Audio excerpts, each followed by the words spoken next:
Before we get to that, we have Sheldon Goldberg, the promoter of New England Championship Wrestling, a company that I go to regularly on a monthly basis right here in Beverly, Massachusetts. They have their show, the Iron 8 Tournament, coming up this Saturday night with a bell time of 7 p.m. at the Cove Community Center. It's going to be huge. Make sure to check it out. Sheldon, how are you doing today? I'm very good. Thanks for having me on, guys. No worries. And I've been going to your show since, I believe, October, and I was first introduced to it. I saw a forum online. I checked it out. It was really, really cool. And you guys put on the best shows here in the Massachusetts area. A lot of great stuff. So first and foremost, got to ask you the obligatory questions here. How did NECW how was it first founded a number of years back? The company was founded in 2000. Mm-hmm. So we've been in business. This is our 14th year in business. Wow. Yeah, it's a long time. Prior to NECW, I was involved in a company called NWA New England. Yep. With the late Boston bad boy Tony Rumble. When he passed away, that company went through a number of changes as far as the management and so forth of it, and I decided to go my own way, and that's how NECW came to be. And it was one of those things where if I didn't do it, I would have always thought to myself, well, what if I had done that? Mm-hmm. You know? So I wasn't necessarily looking to be a wrestling promoter at that particular point in time, but events kind of fell into place, and there I was. So here I am still 14 years later. Who are some of the people that you guys had through your company? I know a lot of notable names have walked through your company over the years. Can you just name a few? Oh, tons. John Cena worked for this company before he became famous. Eddie Edwards. Mm-hmm. Beth Phoenix. Kofi Kingston. A lot of WWE and TNA guys. Yeah. Nikki Roxx, who became Roxy in TNA, and so forth. And yeah, I mean, it's a long list of people who've been through our company who later became stars, or people who were stars elsewhere who got a break in America by working for New England Championship Wrestling. For example, Doug Williams had his first match in America in NECW.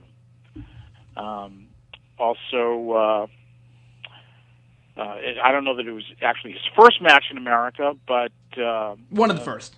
About one of his first, was a guy by the name of Fergal Devitt, who is now known as Prince Devitt in New Japan Pro Wrestling, and he might be headed to WWE too. Yeah, he's coming into WWE. After a number of years in Japan, and he's one of the great ones, one of the best unsigned performers on the face of the planet. So you can expect big things from him in WWE, and he's probably one of the most popular and one of the biggest foreigners in Japan. So it's a long list of guys who have been through New England, guys and girls who have been through New England Championship Wrestling over the years. And our sort of place on the food chain is to be kind of a showcase. Other companies specialize in sort of booking the names, and then people come to see the names, and whoever else is on the card is on the card. But back at the time when I started the company, my feeling was that there was a hole in the industry, and that hole was to provide a place where up and coming talent, local talent specifically. I've always had this belief in local wrestling, and it was one of those situations where I would see guys, on shows, particularly those put on by the late, Walter Killer Kowalski, some of the local shows that he put on and so forth. And the show is all about the names that got brought in. And I said to myself, what if you took the names out of the equation and made the local guys the stars? Mm-hmm. Gave them the chance to run with the ball, gave them the chance to be the people that could tell a story, give them the chance to be the people that the show focused around. Mm-hmm. And while there are other people who had done sort of similar sort of things, we had a little bit of a different take on it. We wanted to do TV. We wanted to really kind of opened the doors to guys and girls outside the area, and so forth. So we did a lot of unique things. You know, we had a lot of international talent over the years, as well as people just from outside the area. You know, when we started this company, there was no Ring of Honor. Mm-hmm. There was nothing like that. So us being on the scene meant that if you were serious about being a wrestler and you were either outside the country and wanted exposure in America, or if you were in another area and just wanted to get a different kind of experience, you know, you could come and work for us.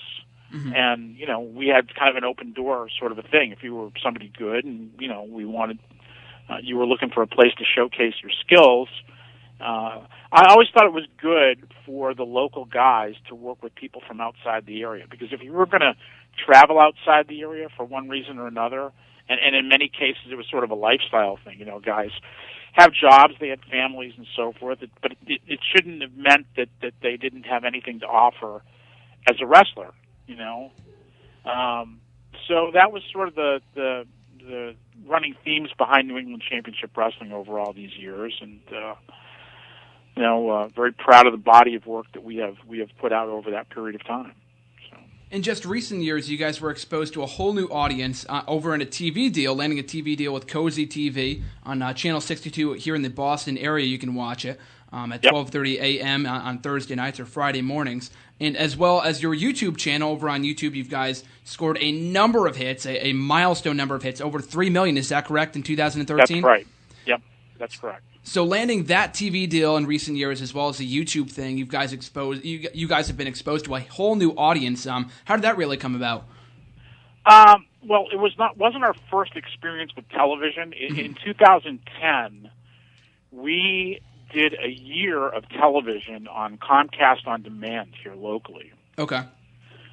We were actually supposed to be on Comcast Sportsnet. That was our original deal, but the network decided that they didn't want a wrestling show on the air, so we got relegated to Comcast On Demand. We were still in something like 2.8 million homes, and we did that for about a year, and when that contract lapsed, the people that I was in business with at the time, we decided to go our separate ways, and but my goal was to be back on television, and it was just a matter of finding an opportunity, and that opportunity came up with what is now Cozy TV. When we started, it was not Cozy TV, it was Plum TV. Mm-hmm.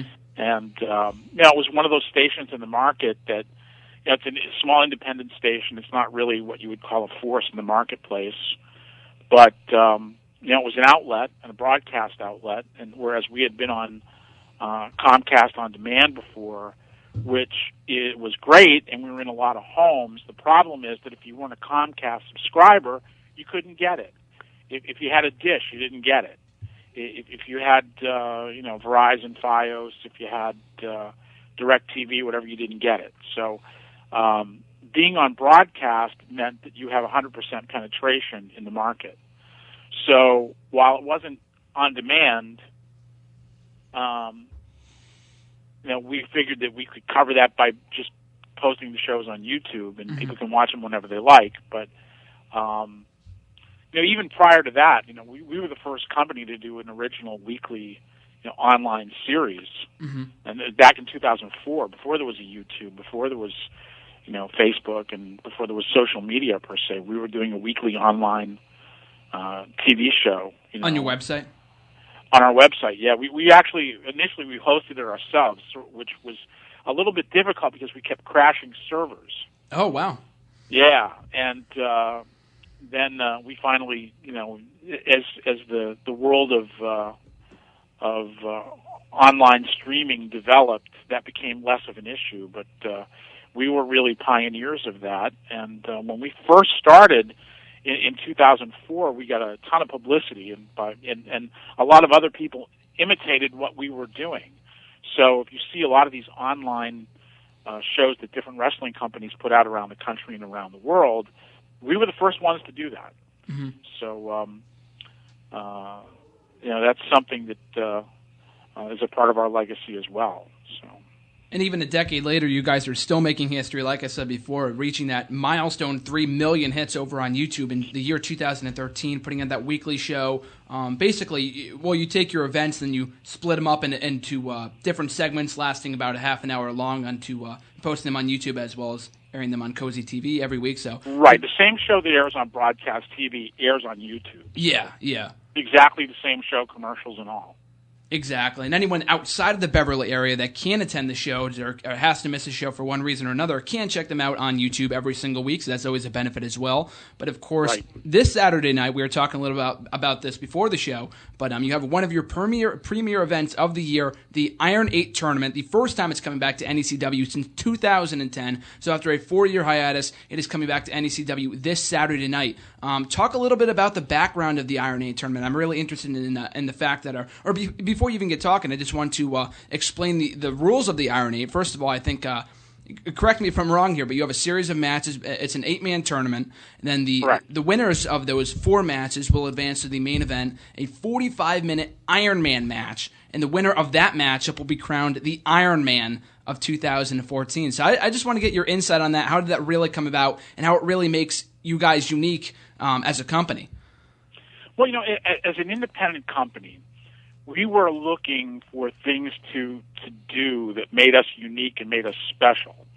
And one of those things would be to create sort of a signature event, or a multiple number of signature events. But in this case, I was looking for the first signature event.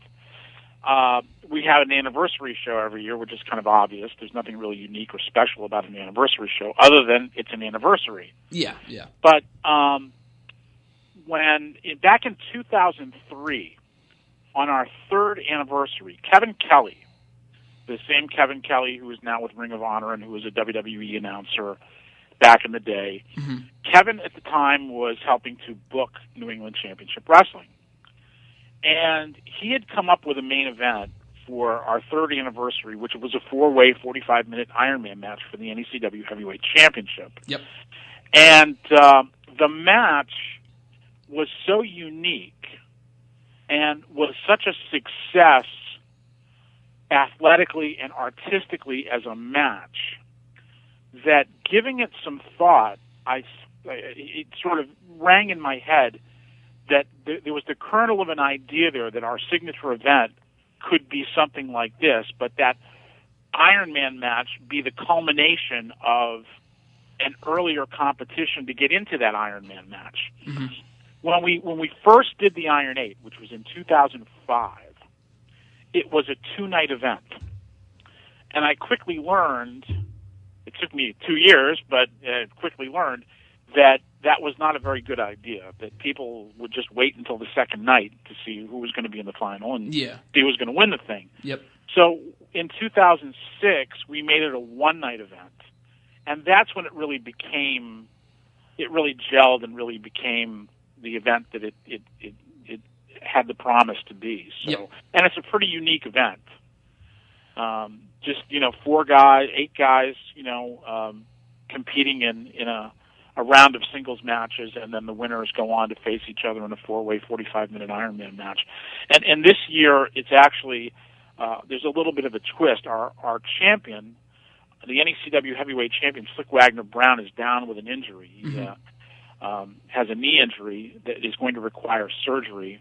In fact, he just had that surgery, which was successful, but he's going to be out rehabbing that injury for probably the better part of a year. Yep. So what we decided to do is the winner of the Iron 8 this year will also become the new NECW heavyweight champion. Wow. Okay. Yeah. Wow. So there's a lot at stake this coming Saturday night. It's going to be interesting in a lot of respects. The Iron 8 was also always a place for us to bring talent in from outside the company. Yeah.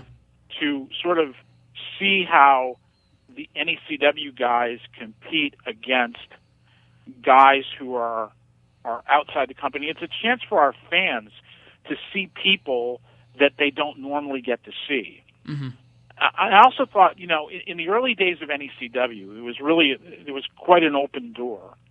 You never know who you were going to see. If John Cena was going to be on one show, or Frankie Kazarian, or Sumiya Sakai from Japan. I mean, she had her American debut in our company. I mean, you never knew who was going to be there or what was going to happen. Or there'd always be somebody unique and different that you didn't see anyplace else. And so this sort of continues that theme, and it's a way for us to showcase people from outside the area that we may want to bring in on a more regular basis. Mm-hmm. So people who are coming on Saturday night, there are 3 guys from outside of the company who I think are really worth going out of your way to see. One is a guy from upstate New York by the name of Jay Freddy, mm-hmm. who competes for the 2CW promotion. He was a former 2CW champion. 2CW's out of Syracuse, New York. Yep. Jay has wrestled around here for other companies, but never for us before. I think he's really an outstanding competitor and a great athlete and somebody that I think our fans are really, really going to like. And the other 2 made one previous visit to New England Championship Wrestling back in February. They mostly wrestle down south, and they are Damian Wayne and a young guy who goes by the name of Dirty Money. And they were on one of the recent shows, too, a couple months ago. Yes. 2 very outstanding talents, mm-hmm. really, really outstanding talents. Our fans really, really appreciated their efforts, and they had a great match. I thought, what better way to bring them back than to have them featured in the Iron 8. So, mm-hmm. Damian Wayne, I think, is one of the great stars, one of the most underrated talents in the country, and Dirty Money's not very far behind in that respect. I think that they're 2 just outstanding guys, and having them back in the company is going to be a real treat for all of us. So. Absolutely, yeah. Just as you mentioned that, I remember their matchup that they had a couple months ago for the DAWG, the Dog Championship. Right. Great matchup, by far one of the matches of the night. Like you said, 2 tremendous performers. Looking forward to seeing them on Saturday in the Iron 8 tournament. A very unique idea, like I said before, to NECW. And the fact, and I was going to ask you about this too with SWB. I heard that the news broke last week that he had to vacate his championship, like you said, due to the injury. So, of course, it's very unfortunate for SWB, but the timing couldn't be better with the Iron 8 tournament happening this Saturday, and it's the perfect time to crown a new NECW World Heavyweight Champion. So it's going to be great. And, of course, before we let you go, I just want to get one last question in there. What are your future goals as a company going forward? I mean, you've come this far. You've got a TV deal. You guys are very popular over on YouTube. Got a great website going. Got a good following. I go to all the shows. I know a number of people that go to each of the shows every single month. So you guys have come a long way in the last 14 years. What left do you think you have left to accomplish in the world of wrestling going forward? Well, we want to run more events. We want to run bigger events. Mm-hmm. And it's a changing business. It's constantly changing. You never know what's going to happen. I mean, technology is changing, and it's funny how we got on broadcast television last year when we originated the concept of doing television online. So we sort of went backwards to go forwards in some respects. I think being on broadcast television. While it seems sort of a throwback, in reality, I think that it gives a company a certain level of credibility mm-hmm. by being on broadcast TV. I don't know that it's 100% a necessity. I don't know how long it will last for us, but I think it's given us a certain sort of credibility. It gives us a certain kind of exposure that we wouldn't get otherwise. I am looking to shake things up talent-wise and looking to bring in a lot of new faces and looking to just give fans a better and better experience. I sort of approach wrestling like I think you should approach any kind. If you sell or make or produce any sort of a product, mm-hmm. and that is, you always have to ask yourself one question, and that is, would I pay money to see this? And if you can't answer yes, then something's wrong. You got to go back to the drawing board. So. While I'm happy to be able to say that I'm able to answer yes virtually all of the time, I'm also always looking to sort of push the business forward and make it better on different levels. So you never know. I mean, we're looking at different things as far as technology goes, maybe possibly internet pay-per-view, or maybe you never know. Awesome, yeah. Yeah, you got to keep your eyes and ears open on what the world is doing and. Mm-hmm. Sort of react accordingly. But right now, we just want to put out a really great product that our fans will enjoy, and whether they watch it on television, whether they see it online, or whether they come to our live events, we just want to put out the best product possible and really give a showcase to the guys that you're going to see and hear about, years down the line. So hopefully, if you're at all close to the area, you get a chance to come out and see the Iron 8. It really is a unique event, and something that is really quite an experience live. So we're hoping to see a lot of your listeners out there this Saturday night. Absolutely. Like we said before, the Iron 8 show, Iron 8 tournament, this Saturday night right here in Beverly, Massachusetts at the Cove Community Center with a bell time of 7 p.m. It's going to be a great night. 4 fantastic matches leading up to the main event of the 45-minute four-way Iron 8 tournament finals to also crown a new NECW heavyweight champion. It's going to be a tremendous night. Going to be a very fun time. Tickets at the door, $20 online at necw.tv, $15. So it's a great deal. Don't miss out. Don't miss out on it. Sheldon, thank you very much for joining us. It's been a great time talking to you. Before we let you go, any social media networks that we can follow you guys on, Facebook, Twitter, and anywhere else? Sure. On Facebook, we're at NECW Wrestling, all one word. On Twitter, you can find us at NECW, and make sure you visit our website, necw.tv, and give us a shout, check us out, and we'd love to see you live and in person. Absolutely. Like I said, this Saturday night, it's going to be a great show. Thank you, Sheldon, so much for joining us. It's been a great time, and I'll see you Saturday. A great pleasure. I'm happy to do it anytime. Thank you so much. No problem, man. See you Saturday. Bye. Take care.